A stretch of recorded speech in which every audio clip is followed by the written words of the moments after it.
So, nailagay na po natin yung ating universal chin mount, dito sa ating NHK K5R series. Ito yung pinaka the best na pagkakalagay na rin natin. Okay, so nagkaroon lang siya ng mga gap dyan, ayan na possible na magkaroon ng dumi yan. Pasok ng dumi. And then, meron siyang pinaka holder niya, holder strap, ayan.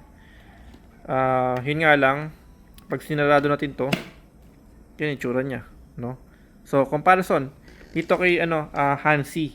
So, kasi si Hansi, meron siyang dedicated dito para sa ating helmet na to. Kaya kung makita niyo naman, manipis lang yung niya nung gawa sa kahoy. Parang kahoy, di ba?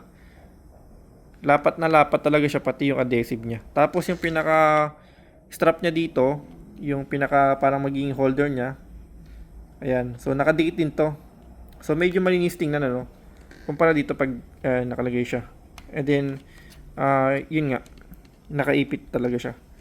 So, okay. So, since wala talaga si Hansi na available para sa NHK5R series, kaya bumili tayo at ito yung ating ginamit na. Para at least malagyan natin siya ng action camera. Okay, so, yun lang. Thank you for watching po, See you on my next video.